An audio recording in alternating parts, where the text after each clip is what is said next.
Hello दोस्तों, आज फिर मैं आपसे रूबरू हो रहा हूँ। आज जो वीडियो मैं बना रहा हूँ वो करोट गांव के फकरीड़ा जो पालंगरी है वहाँ मैं आया हूँ। वहाँ मैं ये वीडियो बना रहा हूँ। हमारे यहाँ पे घास के खेत है। घास लाने के लिए मैं यहाँ आया हूँ। तकरीबन 2 से 2.5 किलोमीटर चढ़ाई चढ़ के मैं यहाँ तक पहुँचा हूँ और यहाँ से मैं घास लेकर जाऊँगा। ये हमारे खेत है, घास के खेत जो आपको वीडियो में दिखाई दे रहे हैं।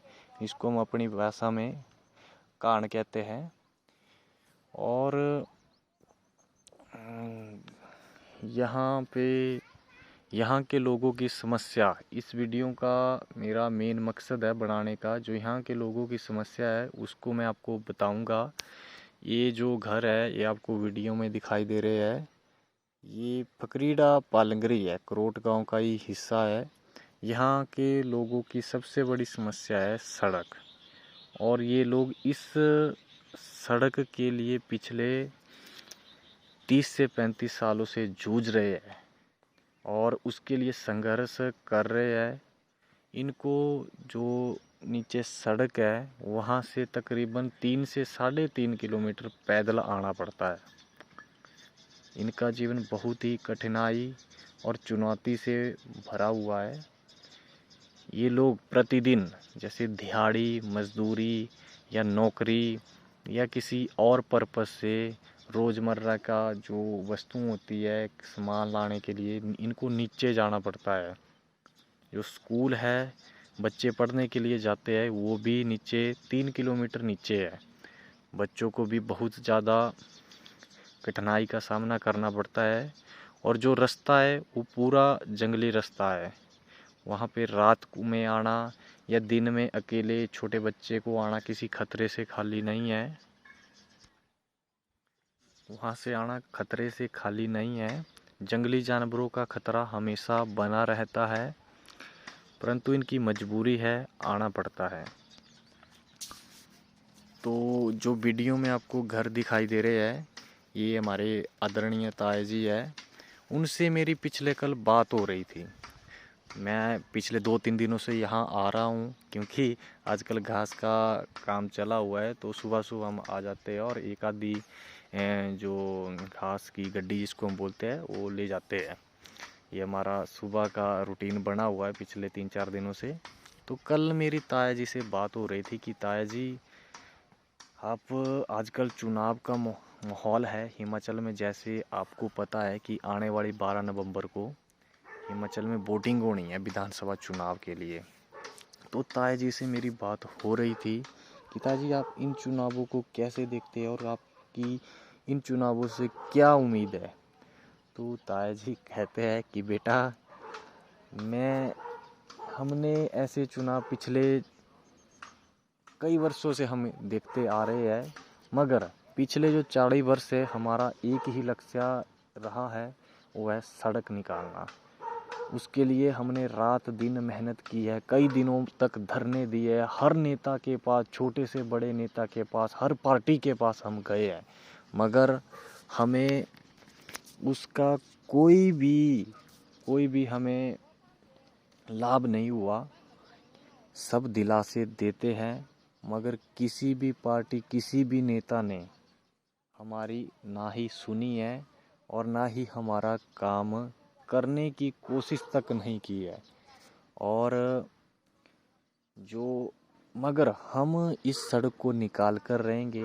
ताया जी नम आंखों के साथ मेरे को बताते हैं कि बेटा मरते दम तक हम इस लड़ाई को लड़ेंगे और हमें उम्मीद ही नहीं बल्कि विश्वास है कि हम इस जीत में सफल होंगे और एक दिन आने वाली पीढ़ियों के लिए इस जो सड़क की सुविधा है ये इनको हम दिला के रहेंगे, ताकि ये हमें याद रखे कि हमारे बुजुर्गों ने विरासत में हमें सड़क के रूप में एक बहुत बड़ी सुविधा दी है, जो आज के समय हर मनुष्य के लिए ज़रूरी है। क्योंकि हमने शहर से जुड़ना है, दुनिया के साथ भागना है, टेक्नोलॉजी के साथ जुड़ना है, या विकास की जो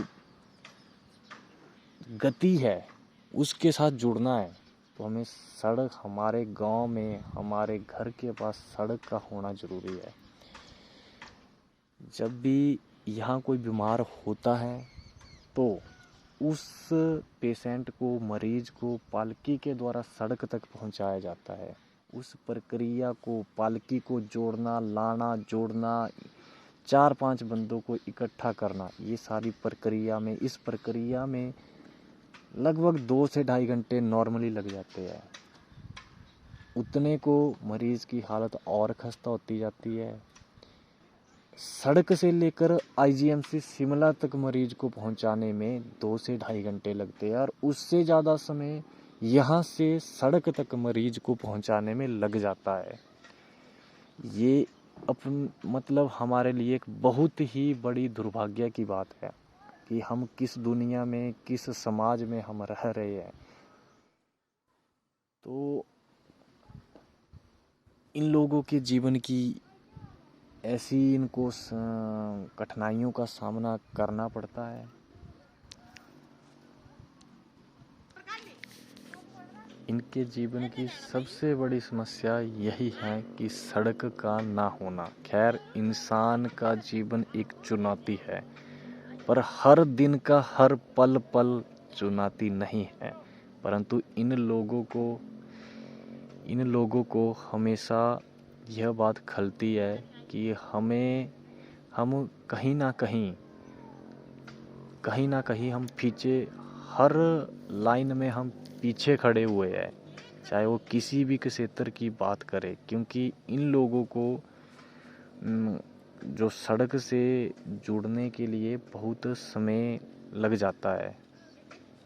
जैसे मान लो, मैं फॉर एग्जांपल, हम घर से निकलते हैं सड़क तक तो हमें 5 मिनट का समय लगता है और हमें बस से के ज़रिए या किसी भी व्हीकल के ज़रिए हमें कहीं जाना है, बिलासपुर या जो हमारा शहर है वहाँ जाना है, किसी और काम से जाना है, कहीं भी जाना है तो हम जल्दी सड़क तक पहुँच जाते हैं। और इन लोगों ने अगर जाना है तो डेढ़ से 2 घंटे इनको पैदल जाने के लिए लगते हैं, क्योंकि रास्ता बहुत लंबा है और रास्ता जो है वो बहुत ही ख़राब रास्ता है। तो ऐसा इनका जीवन है।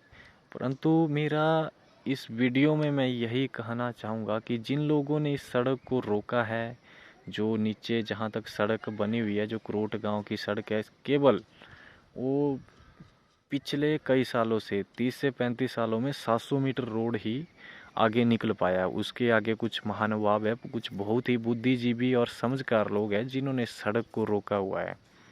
वो शायद अपने आप को बहुत ही ज़्यादा होशियार मानते हैं और चुनाव का उन्होंने वो एक मुद्दा बनाया हुआ है। किसी भी चुनाव, चाहे मेंबरी का चुनाव हो, चाहे प्रधानी का चुनाव हो, एमएलए का हो या एमपी का हो, उनका सिर्फ एक ही मुद्दा रहता है कि हमें जिताओ, हम आपको सड़क देंगे। पर इन लोगों को आप कितना ठगोगे भाई साहब।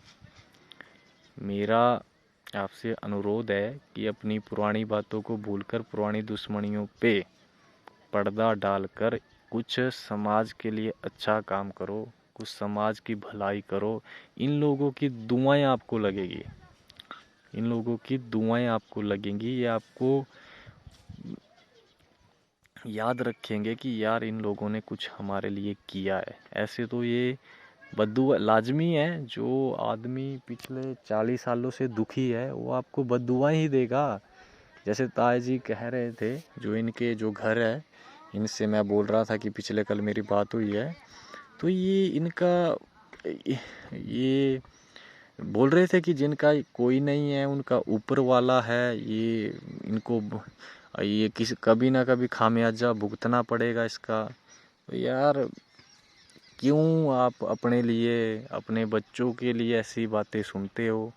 आप समाज का भला करे, आप इनको सड़क दे। तो मेरी आपसे हाथ जोड़ के विनती है कि यार कुछ नहीं ले जाना इस दुनिया से, कुछ नहीं ले जाना। बड़े बड़े आए, बड़े बड़े चले गए, सिकंदर जैसे बड़े बड़े वो हुए इधर इंसानों के रूप में बड़े मसीहा हुए, पर वो भी खाली हाथ चले गए। इस बात को समझिए, इस सड़क को दीजिए और कुछ भला कीजिए। मैं अपनी वाणी को विराम देता हूँ, क्योंकि मैं इन लोगों के सामने समुद्र में तिनके के बराबर भी नहीं हूँ। परंतु मेरी बातें, खैर, मैं चाहता हूँ कि इनको समझ आए और ये सोचे कि यार वाकई इन लोगों को कितने दुख इनके है, कितने दर्द इनके है, और इनका सबसे बड़ा कारण सड़क का ही ना होना है। अभी हाल ही में सारी पार्टियों के लोग यहाँ आए, इनसे वोट मांगे, बड़े प्यार से गले लगाकर इनके गलों में मालाएं डालकर अपने पार्टियों के चिन्ह इनको दे देकर इनके दीवारों में चिपका कर बड़े मिलनसार तरीके से इनसे वोट मांगे। पर क्या उनका ज़मीर कहाँ मर गया यार? इस बात को सोचकर मेरे को बड़ा ही दुख होता है, आश्चर्य होता है कि किस तरह के लोग, किस तरह के बंदे यहाँ हमारे गांव में रहते हैं। मैं आखिर में आपसे एक बार दोबारा विनती करता हूँ, हाथ जोड़ के रिक्वेस्ट करता हूँ कि इस जिद को छोड़िए और सड़क दीजिए। जिन ताए जी की मैं बात कर रहा हूँ, वो ये देखो वीडियो में आपको दिखा रहा हूँ, ये आए। इस जो यहाँ पे 70 से 80 परिवार रहते हैं, इन लोगों को आपस में बड़ा प्यार है। जब भी ये कोई काम करते हैं तो इनको सबसे पहले पूछते हैं कि हमने ये काम करना है, तो आप बताइए किस तरह से करिए। इनका एक आपस का इनकी संस्कृति है, इनका भाईचारा है, तो इनकी बड़ी वो करते हैं, आदर सम्मान करते हैं सब। तो इनसे मेरी पिछले कल जो बात मैंने आपको सुनाई हो रही थी, तो इनका बड़ा मतलब बड़े भावुक तरीके से इन्होंने बात की मेरे से, और बोला कि बेटा हम तो लगे हैं लड़ाई में, पर इन लोगों को शर्म नहीं है अपने कर्मों पे। चलो, आखिर में मैं यही कहता हूँ कि इस जिद को छोड़िए, कुछ भला कीजिए अपने समाज के लिए, इन लोगों के बारे में सोचिए, आपको दुआएं देंगे। और इसी के साथ जय हिंद, जय हिमाचल, जय करोड़।